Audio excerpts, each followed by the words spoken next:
Therefore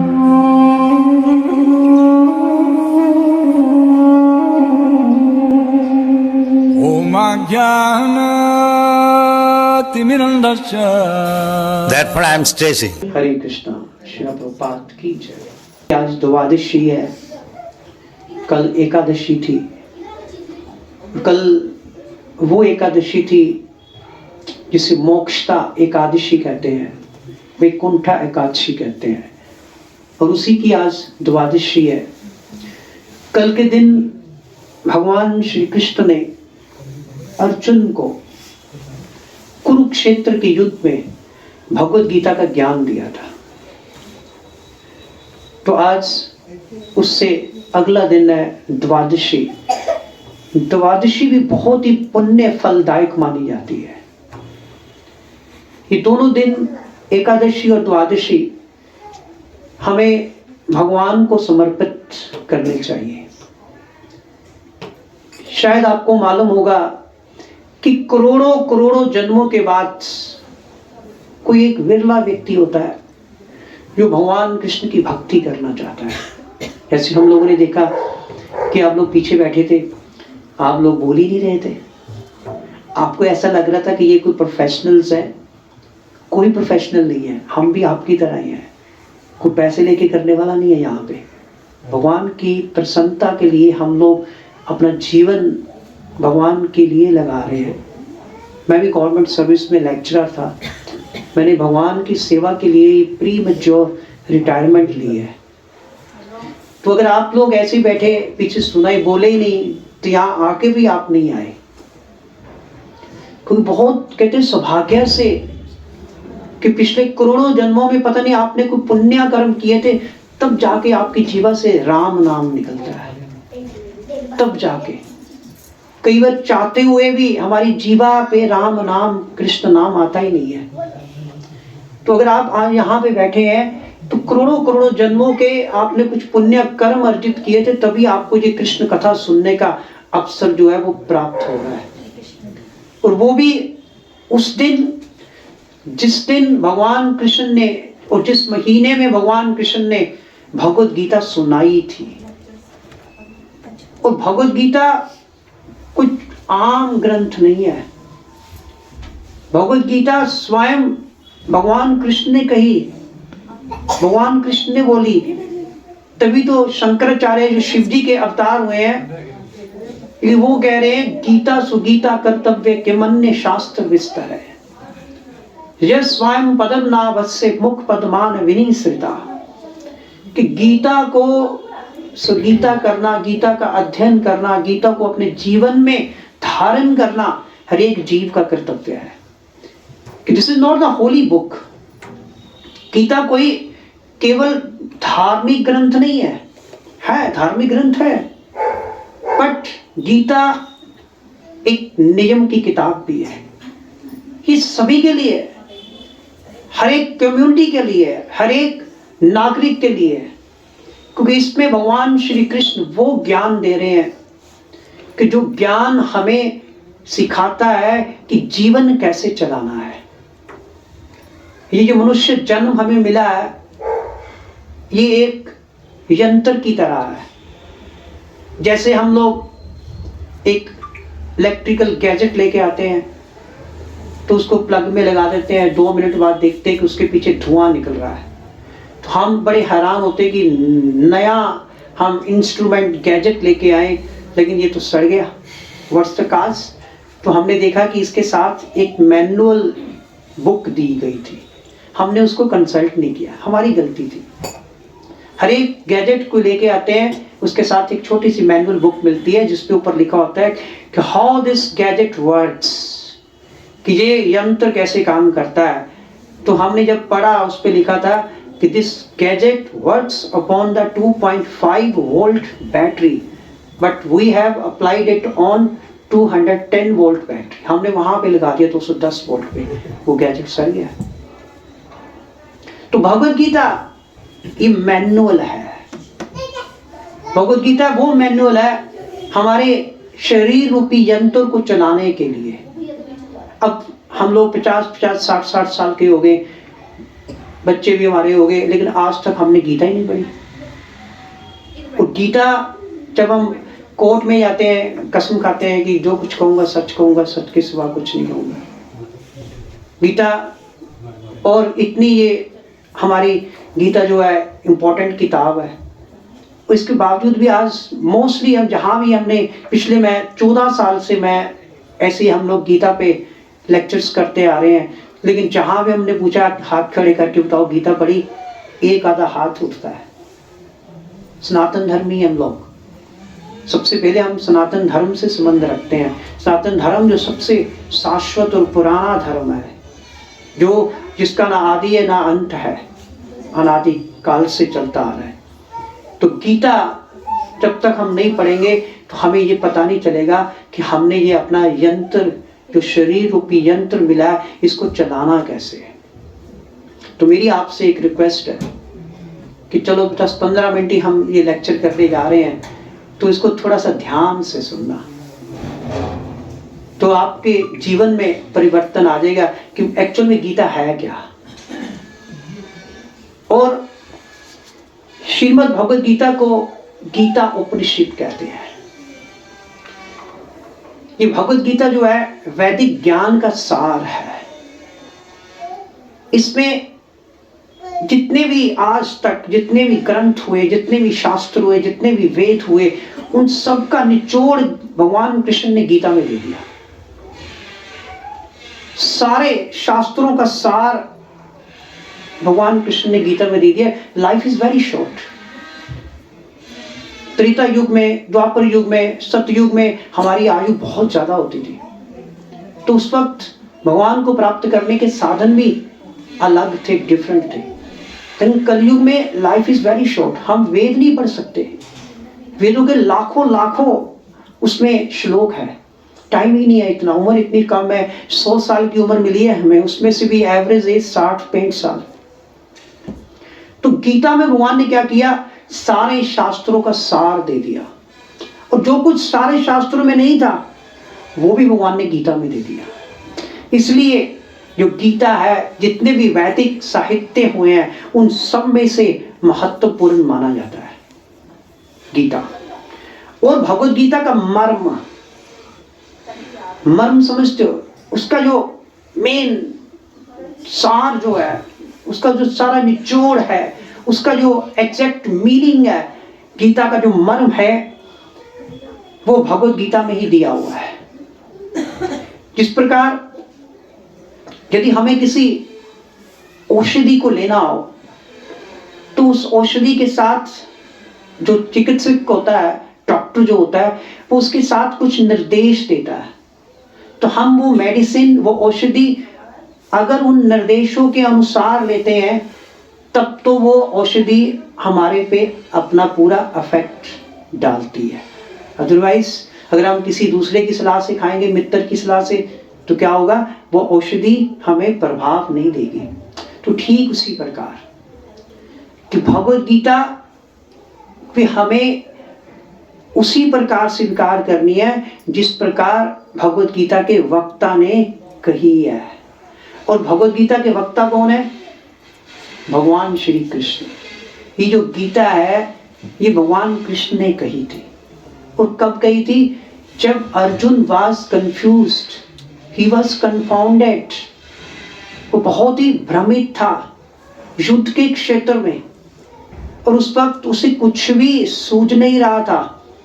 तो भगवान ने उस वक्त ये गीता का ज्ञान अर्जुन को भगवान ने दिया। और भगवद गीता जो महाभारत ग्रंथ है, उसका जो भीष्म पर्व है, चैप्टर, जो भीष्म पर्व का चैप्टर है, उसमें भगवद गीता आती है। और भगवद गीता अगर आप 4th अध्याय में जाएं भगवद गीता के, तो भगवान कृष्ण अर्जुन से कह रहे हैं, इमं विवस्वते योगम प्रोक्त वाहनम अव्ययम विवस्वान मनवे प्राह मनुर इक्ष्वाकवे अब्रवीत। भगवान कृष्ण अर्जुन से कह रहे हैं, अर्जुन ये गीता मैं तुम्हें फर्स्ट टाइम नहीं सुना रहा। ये भगवद गीता का ज्ञान सबसे पहले मैंने सूर्यदेव के जो राजा हुए हैं विवस्वान, सूर्यदेव भी ग्रह है, और वहां के जो राजा थे, वहां के जो राजा है वो महाराज विवस्वान है। कि सबसे पहले गीता भगवान कहते हैं मैंने महाराज विवस्वान को सुनाई, उसके बाद ये गीता का ज्ञान मैंने उसके पुत्र मनु को दिया, उसके बाद मनु ने ये ज्ञान अपने पुत्र इक्ष्वाकु को दिया। लेकिन क्या हुआ, काल अंतर से ये ज्ञान जो था वो लुप्त होता गया। यही हो रहा है आज, हम अपने धार्मिक ग्रंथों को नहीं पढ़ रहे, खुद नहीं पढ़ रहे। आज क्या चल रहा है, किसी को बुलाते हैं वो पढ़ जाता है, हम तो सुनते भी नहीं है। या आजकल रिकॉर्डिंग्स आ गई, हम रिकॉर्डिंग सुनने लग पड़े हैं। पहले कहाँ होता था, पहले तो हमारे बुजुर्ग खुद पढ़ते थे, कोई भी शास्त्र पढ़ते थे तो वो खुद पढ़ते थे। तो गीता इसी के कारण भगवान कृष्ण अर्जुन से कह रहे हैं कि ये गीता का ज्ञान लुप्त हो गया है काल अंतर से, समय से, लेकिन अब मैं पुनः तुम्हें ये गीता का ज्ञान दे रहा हूं।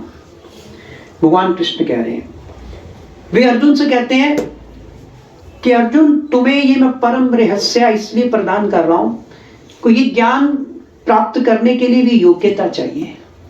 कोई भी नॉलेज है, अगर आपके पास योग्यता नहीं है, आपको उस नॉलेज की समझ ही नहीं आएगी, आपको उस नॉलेज की वैल्यू नहीं पता चलेगी। अगर डॉक्टर बनना है तो उसके लिए आपको डॉक्टरी की नॉलेज लेनी पड़ेगी, योग्यता आप में होगी तभी आप डॉक्टर बनेंगे। तो भगवान कृष्ण अर्जुन से कह रहे हैं कि अर्जुन ये ज्ञान मैं तुम्हें इसलिए प्रदान कर रहा हूं, ये परम रहस्य है, मोस्ट सीक्रेट नॉलेज तुम्हें इसलिए प्रदान कर रहा हूं। गीता में भगवान कृष्ण कह रहे माम एव अश्यसि सत्यम ते प्रतिजानो प्रियोसी में। भगवान कृष्ण कह रहे हैं कि अर्जुन ये तुम्हें ज्ञान में इसलिए दे रहा हूं कि तुम मेरे भक्त हो, तुम मेरे सखा हो, तुम मेरे बहुत प्रिय हो, इसलिए तुम्हें ये मैं ज्ञान दे रहा हूं कि तुम्हारे अंदर एक क्वालिफिकेशन है कि you are a devotee, sincere devotee. तो भगवान कृष्ण ने अर्जुन को ये गीता सुनाई। भगवद गीता का उपदेश अर्जुन को विशेष रूप से दिया गया क्योंकि अर्जुन भगवान का भक्त था और प्रत्यक्ष भगवान का शिष्य था। उसने कहा अर्जुन ने कि भगवान मैं आपका शिष्य बनना स्वीकार करता हूं, और भगवान का घनिष्ठ मित्र भी था। अब सीक्रेट जो रहस्य होता है किसको बताया जाता है, हर एक व्यक्ति को नहीं बताया जाता। Gita is a secret book. तो भगवान कहते हैं ये किसी अपने घनिष्ठ व्यक्ति को ही बताई जा सकती है। भगवान ने मना किया है गीता के लास्ट में कि ये भगवद गीता एक ऐसे व्यक्ति को मत बताना जिसमें गंभीरता नहीं है, जिसमें सिंसेरिटी नहीं है, जिसमें पेशेंस नहीं है, जिसमें धैर्य नहीं है, जो द्वेष करता है। भगवान कहते उसको गीता नहीं सुनानी, केवल भक्तों को ये गीता का रहस्य जो बताना है, कृष्ण भगवान कह रहे हैं। अतः और जिस व्यक्ति में अर्जुन जैसे गुण होंगे वही गीता को समझ सकता है। अर्जुन में क्या था गुण, सबसे बड़ा गुण था आज्ञा पालन, भगवान की आज्ञा का पालन करना। उसने माना भगवान की आज्ञा को, भगवान ने कहा युद्ध करो, और अर्जुन पहले सोच रहा था कि युद्ध करने से कहीं मैं गलत तो नहीं कर रहा। जब भगवान ने कहा अर्जुन ने युद्ध किया। और उसका एक गुण और भी था, वो बहुत ज्यादा सिंसियर था। तो जब तक हमारे अंदर अर्जुन जैसे गुण नहीं होंगे तब तक हम भगवद गीता को नहीं समझ सकते, अदरवाइज भगवद गीता हमारे समझ में नहीं आ सकती। और जो ही कोई जैसे ही कोई व्यक्ति भगवान का भक्त बन जाता है, अब सबसे इंपॉर्टेंट चीज क्या है कि भगवान के साथ अपना संबंध जो है वो स्थापित करना। और जैसे ही हम भगवान के भक्त बनते हैं तो हमारा भगवान के साथ संबंध जो है वो स्थापित हो जाता है। जैसे ही मैं अभी कहता हूँ पीयूष एकदम मेरी तरफ देखा बाहर खड़े हो गए, तो हमारा एक कांटेक्ट बन गया, एक संबंध स्थापित हो गया। तो इसी प्रकार जब हम भगवान के भक्त बन जाते हैं ना, भगवान के नाम लेने से भक्त बनते हैं, हरे कृष्णा जपते हैं, तो फिर हमारे अंदर प्योरिटी आती है, फिर हमारे अंदर भगवान की भक्ति जो है वो जागृत होती है। तो जैसे ही हम भक्त बनते हैं तो क्या होता है, हमारा भगवान के साथ संबंध स्थापित हो जाता है। निस्संदेह प्रत्येक व्यक्ति का भगवान से संबंध होता है, आपका भी, हर एक व्यक्ति का, हर एक जीव का है, केवल व्यक्ति नहीं है, हर एक जीव भगवान से संबंधित है। हमारा भी भगवान के साथ संबंध है, लेकिन अभी जो हमारा संबंध है हम लोग भूले हुए हैं उसको, भगवान नहीं भूले। हमारा जो भगवान के साथ संबंध है, आपको पता है, ममेव अंशो जीव लोके जीव भूता सनातना। हम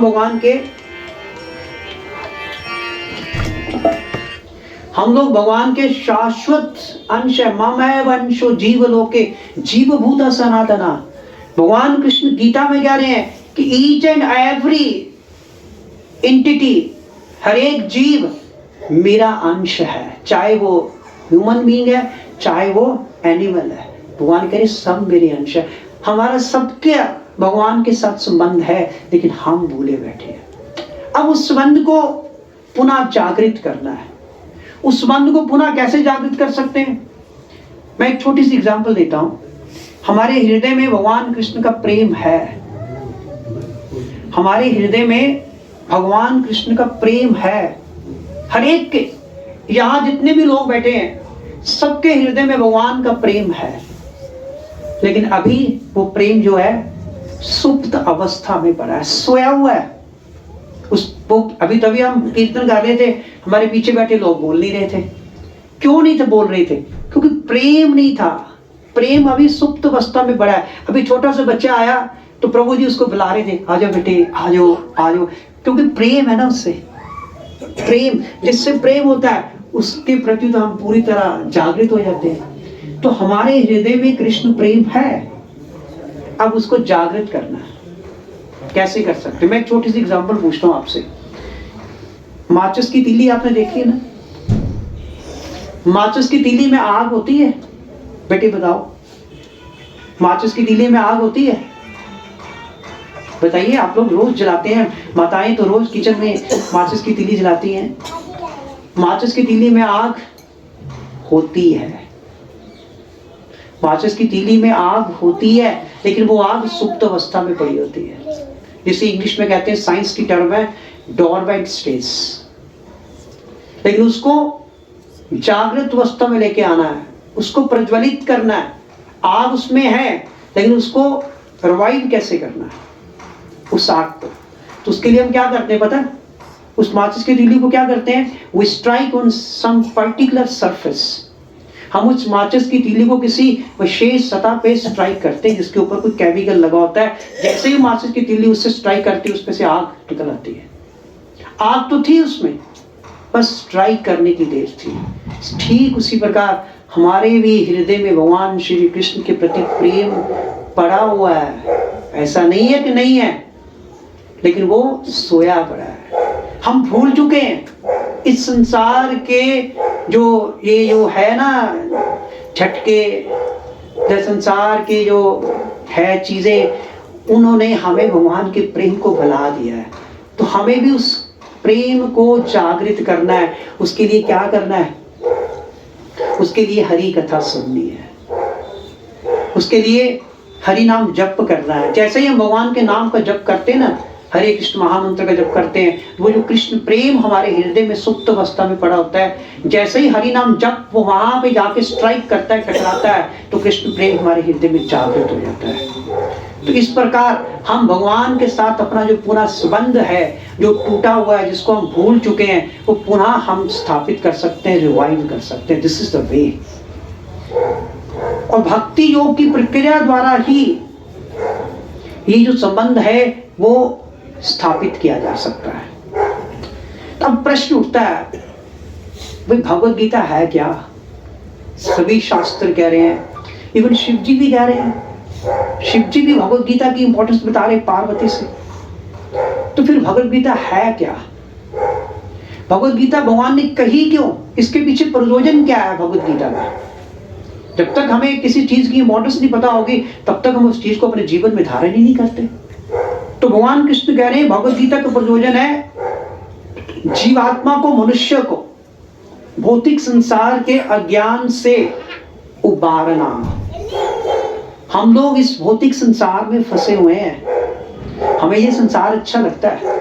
सुअर देखा आपने? सुअर इंद्रदेव एक बार सुअर बन गए, श्राप मिल गया उन्हें, उनको उनके गुरु ने श्राप दे दिया, बृहस्पति देव ने, तो वो सुअर बन गए। अब सुअर तो कहाँ रहता है? नाले में रहता है, गंदे नाले में। वो स्टूल खा रहा है, टॉयलेट खा रहा है, लैट्रिन खा रहा है, तो वो कह रहा है मुझे आनंद आ रहा है। जब उनकी श्राप की अवधि खत्म हो गई इंद्रदेव की, तो ब्रह्मा जी ने कहा, नारद जी को कहा भी इसको बुला के लाओ, अब वापस आ जाए, अब तो खत्म हो गई इसकी श्राप की अवधि। तो नारद जी गए, तो इंद्रदेव जाने को तैयार नहीं हुआ, कहते मैं तो एंजॉय कर रहा हूँ, मैं कितना स्टूल खा रहा हूँ रोज, I am enjoying a lot. Narad ji ने कहा भैया तू इंद्रदेवा, स्वर्ग का राजा, बड़े बड़े देवता क्या असुर के तरसते हैं राजा बनने के लिए स्वर्ग का, और तू तो यहाँ पे गंदी नाले में पड़ा हुआ है। तो वो माना नहीं इंद्र, भगवान को मारना पड़ा फिर उसे। तो सेम स्थिति हमारी है, हमें ये भौतिक संसार अच्छा लग रहा है, इतने दुख मिल रहे हैं, इतनी तकलीफें इस भौतिक संसार में। भगवान तो कह रहे हैं ये संसार जो है दुखाल्यम अशाश्वतम है, फिर भी हम नहीं चाहते इस संसार को छोड़ना। इस संसार पता कब छोड़ सकते हैं आप? जब आपको ये विश्वास हो जाए कि ये संसार बुरा है। अगर आपके कोने में थोड़ा सा भी ये बात रही कि ये संसार अच्छा है ना, तो आप इसको कभी छोड़ना नहीं चाहेंगे। तो भगवान कृष्ण बता रहे हैं कि प्रत्येक व्यक्ति कठिनाइयों में फंसा हुआ है, और उन कठिनाइयों के कारण भगवान कहते हैं मैं उनको इससे बाहर निकालने के लिए, भगवान कहते हैं कि ये मैं गीता का ज्ञान दे रहा हूं। और कष्ट भोगने वाले कहते अनेक मनुष्य हैं, इतने मनुष्य हैं संसार में जो कष्ट भोग रहे हैं, लेकिन कहते सही में जो व्यक्ति ये जिज्ञासा करता है, ये प्रश्न करता है, सबसे इंपॉर्टेंट चीज ये है कि अगर आप कष्ट भोग रहे हैं, आपने कभी जिज्ञासा की, कभी आपने प्रश्न किया कि भगवान मैं कष्ट क्यों भोग रहा हूं, मैं इस संसार में क्यों फंसा हुआ हूं, मुझे इतनी प्रॉब्लम्स क्यों आ रही है? किसी को कैंसर हो रहा है, किसी को कुछ बीमारी हो रही, किसी को कुछ हो रहा है, क्यों इतनी प्रॉब्लम्स आ रही है? कभी कोई प्रश्न नहीं करता। मेरा बार बार जन्म, मेरी बार बार मृत्यु क्यों हो रही है? जब तक कहते आप ये प्रश्न नहीं करते, तब तक आप सही में मनुष्य नहीं है, तब तक आप मनुष्य नहीं है। एनिमल्स नहीं करते प्रश्न, एनिमल्स कभी नहीं करते, उन्हें कुछ नहीं पता। लेकिन मनुष्य हम तभी बनेंगे जब हम ऐसे प्रश्न करेंगे, पूछेंगे अपने आप से, फिर अपने गुरु के पास जाएंगे, उनसे पूछेंगे कि मेरा जन्म ही क्यों हुआ, मुझे कष्ट क्यों मिल रहे हैं। तो गीता का प्रयोजन ये है, गीता ये बता रही है, गीता बता रही है ब्रह्म सूत्र में अथातो ब्रह्म जिज्ञासा, कि सबसे पहले हमें जिज्ञासा करनी होगी कि भगवान कौन है, मेरा भगवान के साथ संबंध क्या है, तब जाके हम कहेंगे कि हम लोग मनुष्य हैं। तो लास्ट, उसके बाद हम समाप्त करेंगे, गीता का सब्जेक्ट मैटर क्या है।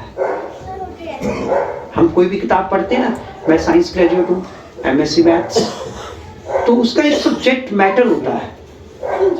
अब गीता का सब्जेक्ट मैटर क्या है? तो भगवान कृष्ण की जो भगवत गीता है, उसका जो विषय, उसकी जो विषय वस्तु कहते हैं ना हिंदी में, विषय वस्तु, उसकी जो विषय वस्तु है, उसमें भगवान ने 5 मूल सत्यों पर, 5 मूल तत्वों पर भगवान ने विवेचना की है।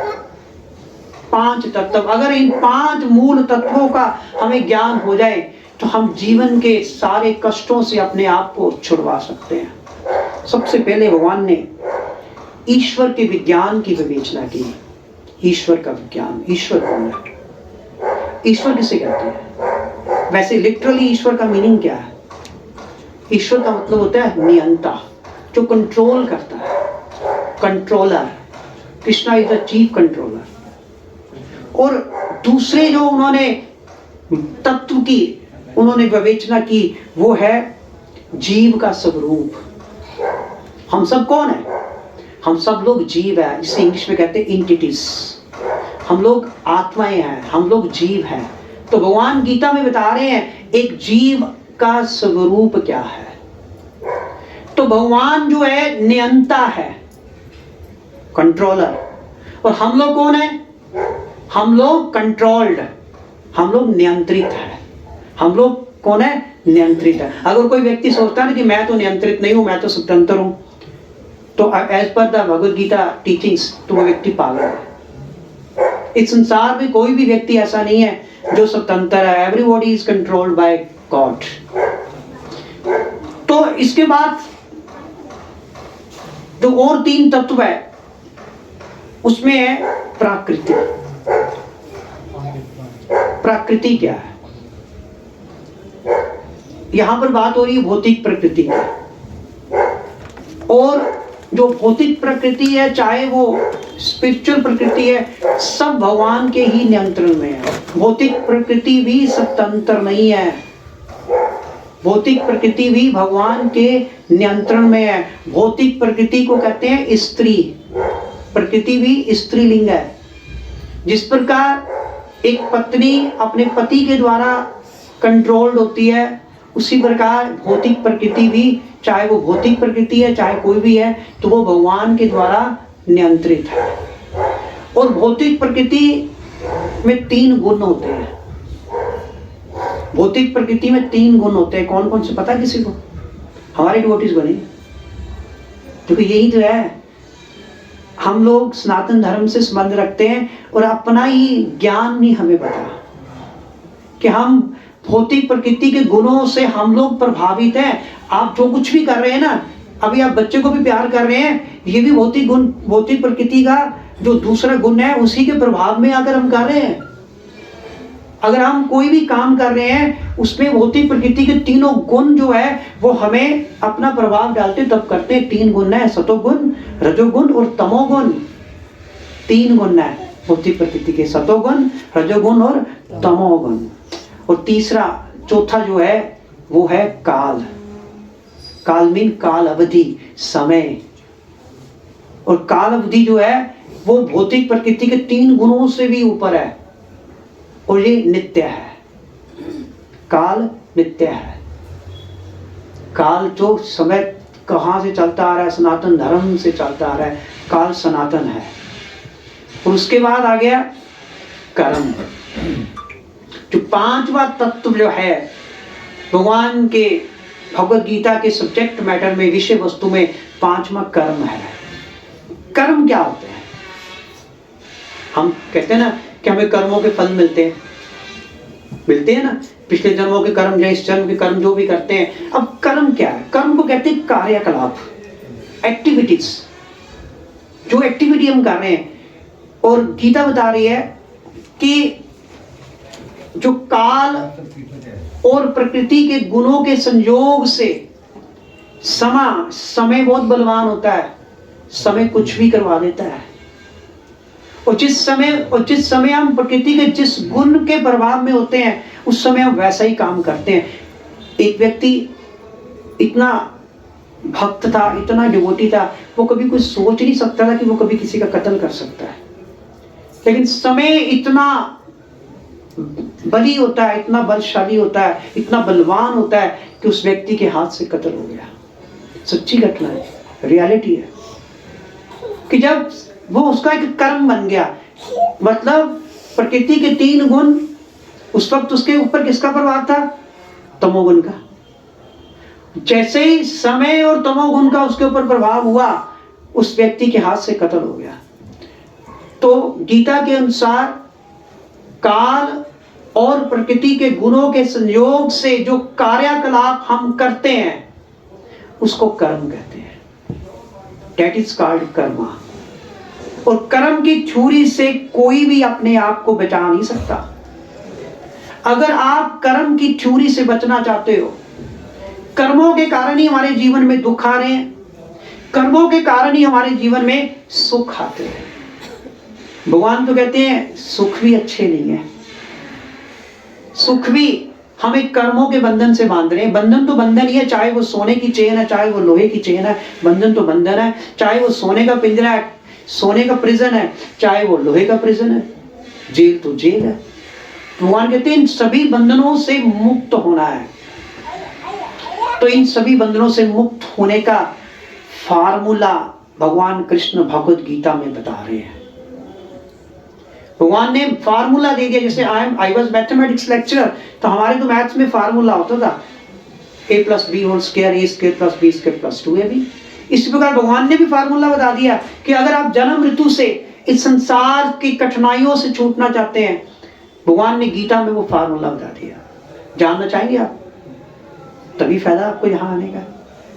तो भगवान कृष्ण कह रहे हैं, भगवान कृष्ण कह रहे हैं अर्जुन, ये जो मैं फार्मूला बता रहा हूं ना तुम्हें, ये गुहतमम ज्ञान है। भगवान कृष्ण कह रहे हैं ये जो फार्मूला है वो गुहतमम ज्ञान है। तुम्हें ये मैं इसलिए बता रहा हूं कि तुम मेरे मित्र हो। हम किसका बेनिफिट चाहते हैं?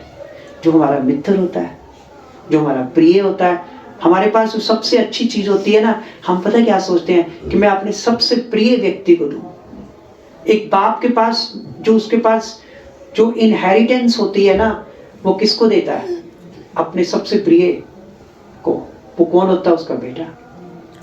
उसी को देते हैं, हम बाहर के व्यक्ति को थोड़ा देते हैं। इसलिए भगवान ने अर्जुन से कहा कि अर्जुन मैं तुम्हें दूंगा कि तुम मेरे सबसे प्रिय हो, तुम मेरी ये इनहेरिटेंस ले सकते हो। तो भगवान ने कहा मन मना भव मद भक्तो मद्याजी माम नमस्कुरु। मन मना भव मद भक्तो मद्याजी माम नमस्कुरु माम एव अश्यसि सत्यम ते प्रति जाने प्रियोसी में।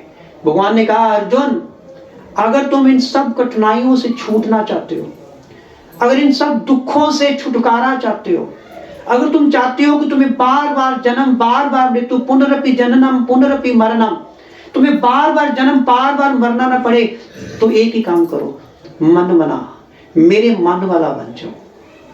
अभी तो हमारा मन संसार का मन बना हुआ है। वो कहते हैं आप मेरे मन वाला बन जाओ। मेरे मन वाला बनने के लिए क्या करना पड़ेगा? हमें हर समय भगवान का चिंतन करना पड़ेगा। जिसका हम चिंतन करते हैं हर समय, हम उसी के बन जाते हैं, हम उसी के हो जाते हैं।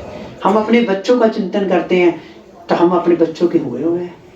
अगर भगवान कृष्ण का चिंतन करेंगे तो भगवान के हो जाएंगे। भगवान ने पहले कहा मन मना, फिर भगवान ने कहा भव मद भक्तो।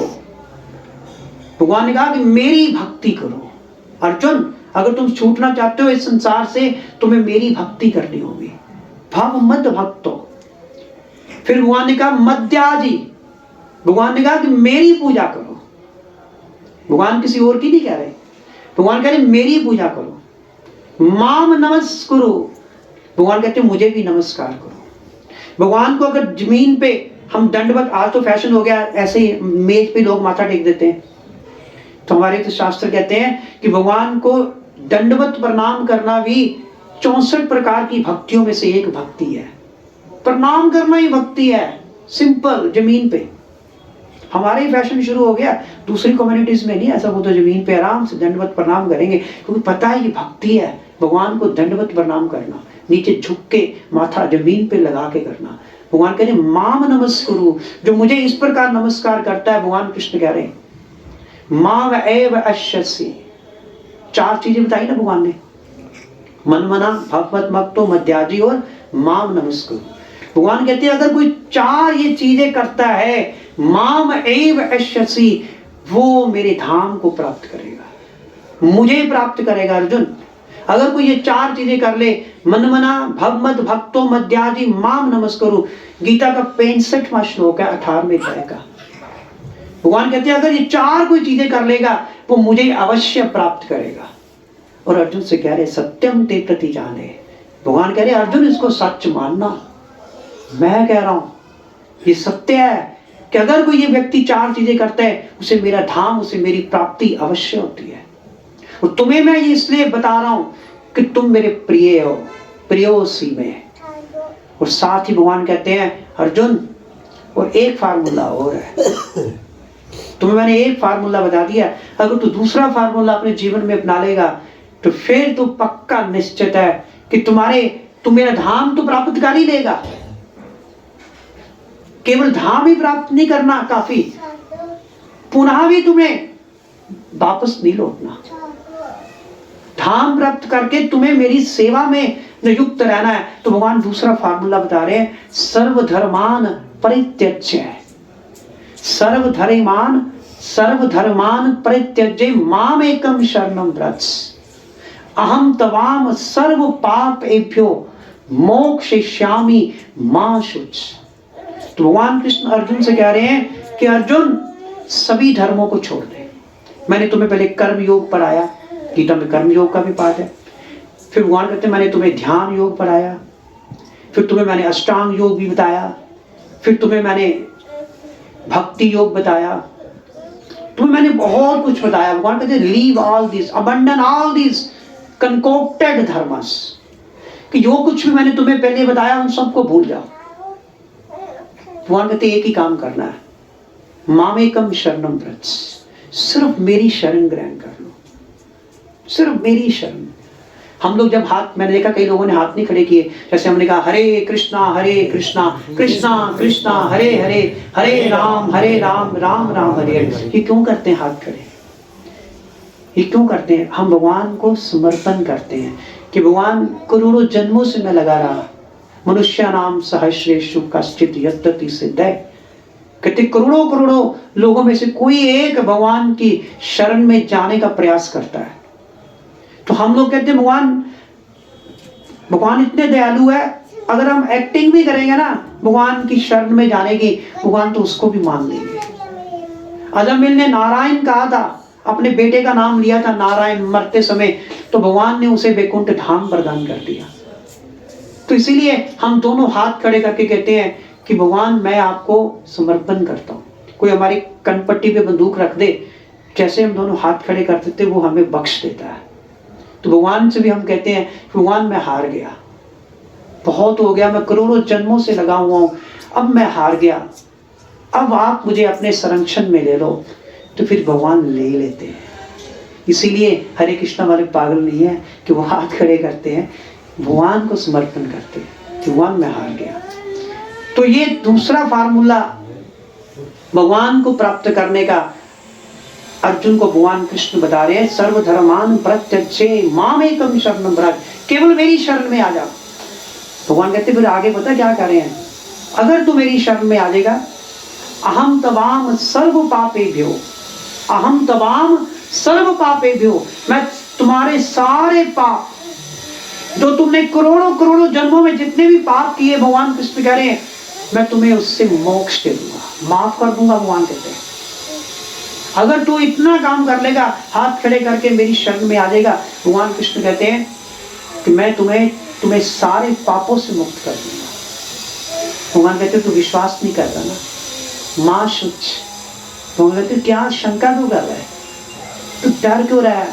मैं कह रहा हूं, अगर मैं कह रहा हूं तो तुम्हें सारे पापों से मुक्ति मिल जाएगी। तो ये भगवत गीता का सार भी है। अगर आपसे कोई पूछे तो भगवत गीता का सारांश क्या है, यही है। भगवत गीता का सारांश युद्ध करना नहीं है। भगवत गीता का सार ये है कि हमें भगवान की शरण में जाना है, यही सार है। अगर सारा कुछ करके हम फाइनल एग्जाम में फेल हो गए, फायदा क्या हुआ? फाइनल एग्जाम तो यही है कि हमें भगवान की शरण प्राप्त हो जाए। अगर फाइनल डेथ के बाद मृत्यु हो गई लेकिन भगवान की प्राप्ति नहीं हुई, तो ये मनुष्य जन्म जो है व्यर्थ चला गया। तो इसीलिए इसको मैनुअल बुक कहते हैं भगवत गीता को। ये बताती है कि ये जो मनुष्य जीवन मिला है आपको, बेशकीमती मनुष्य जीवन मिला है ना, ये दोबारा नहीं मिलेगा। You will never get back again this most valuable human form of life. जैसे सूर्य उदय होता है ना, सूर्य अस्त होता है, सूर्य उदय और सूर्य अस्त होने के समय जो क्या हो रहा है, जो काल अवधि है, उसमें हमारी उम्र घट रही है, हमारी आयु क्षीण हो रही है।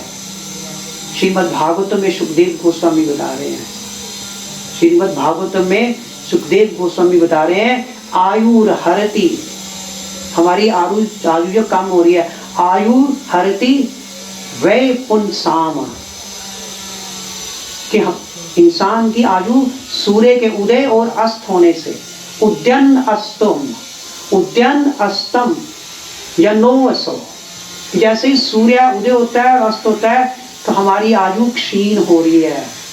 लेकिन कहते एक व्यक्ति है जिसकी आयु क्षीण नहीं होती सूर्य के उदय और अस्त होने से, पता है कौन बता सकता है?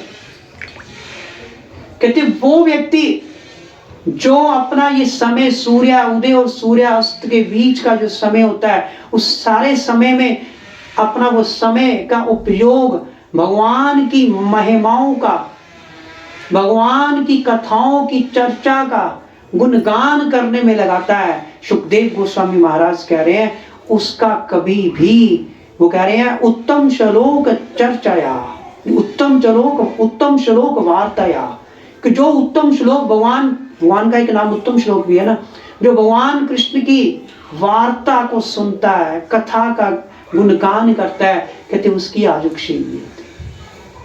तो हमें वही काम करना है। ये मनुष्य जन्म नहीं मिलेगा, धन दौलत जितने मर्जी कमा लो यहीं छोड़ के जाएंगे, एक ही चीज जाएगी साथ, नाम धन, बस यही करना है। हरे कृष्णा। श्रील प्रभुपाद की जय। तो अब हम